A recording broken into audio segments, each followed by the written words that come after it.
यज्ञ में कौन से कायदे आगे चल कर के निकलेंगे? आगे चल बड़े कायदेसर सभा लगेगी। ऐसे ऐसे ख्यालात वालों को आने नहीं देंगे। आगे चलकर मधुबन जाने के कायदे कड़े हो जाएंगे, क्योंकि ये है highest of the holy place. एक दिन यह भी ऑर्डिनेंस निकलेगा कि जो पक्का पवित्रता की गारंटी करे तभी अंदर आ सकता है। अभी स्नेह के कारण बाप के रूप में हर समय हर परिस्थिति में साथी है, लेकिन अभी थोड़े समय के बाद साथी के बजाय साक्षी हो देखने का पाठ चलेगा।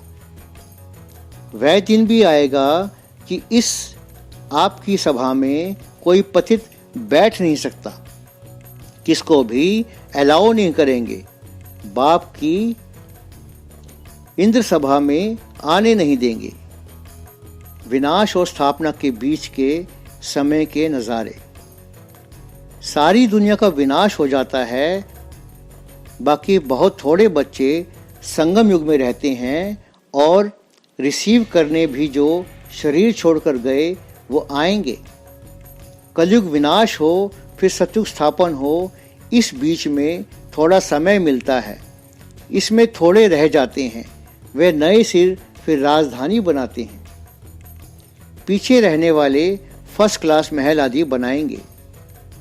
विनाश के समय कुछ तो रह जाने हैं, कुछ राम की सेना के, कुछ रावण की सेना के।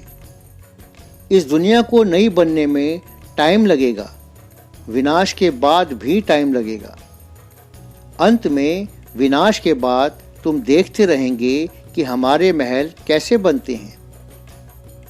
श्री कृष्ण जब जन्म लेते हैं तब थोड़े बहुत पतित भी रहते हैं। जब वह बिल्कुल खत्म हो जाते हैं तब वह गद्दी पर बैठते हैं, अपना राज्य लेते हैं। तब से ही उनका संवत शुरू होता है। द्वापर युग की शुरुआत में क्या क्या होगा? जब देवताएं वाम मार्ग में जाते हैं तो धरती की उथल पाथल होती है। हीरे जवाहरात के महल आदि सब अंदर चले जाते हैं। रावण राज्य शुरू होता है, तब पवित्रता की जरूरत रहती है। उस समय हाहाकार हो जाता है, अर्थक्वेक होगा। इतने सब महल आदि कहाँ गए? सब विनाश को पाते हैं, वह सागर में चले जाते हैं। सृष्टि नाटक के मध्य में कितनी बड़ी बड़ी बातें होती हैं। लड़ाई शुरू होती है, रावण राज्य शुरू होता है, भ्रष्टाचार शुरू होता है, धर्म पिताएं भी आ जाते हैं। अभी जो तुम लिखते हो वो फिर समय पर नीचे से ड्रामा अनुसार निकलेगा और वेद गीता आदि शास्त्र फिर इसी से ही बनेगा। बाबा का वंडरफुल पार्ट क्या है? बाबा भी कहाँ तक शिक्षा देंगे? कोई लिमिट तो होगी ना। जब मैं सहज राजयोग बच्चों को सिखाकर पूरा करता हूँ तो पतित दुनिया विनाश को पाती है और मैं चला जाता हूँ। राजधानी पूरी स्थापन हो जाएगी। बच्चे कर्मातीत अवस्था को पाएंगे तो ज्ञान खत्म हो जाएगा, लड़ाई आरंभ हो जाएगी। मैं भी अपना पाठ पूरा करके चला जाऊंगा। बाप प्यार का सागर है, जिसका एक बूंद है मन मना भव और मध्याजी भव। किसी को उठाना है तो मैं बच्चों में जाकर उस आत्मा को उठाता हूँ।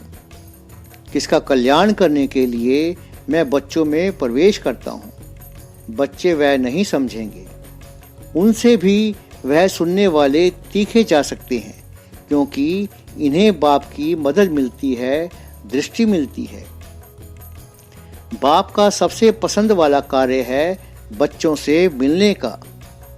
बाबा की दिनचर्या का सबसे पहला कार्य है बच्चों को सजाना।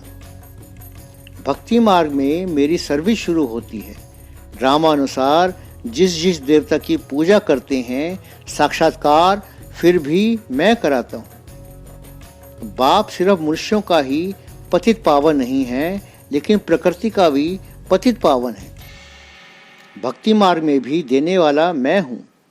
जिस भावना से जिस देवता की पूजा करते हैं उसकी भावना मैं पूरी करता हूँ। ओम शांति।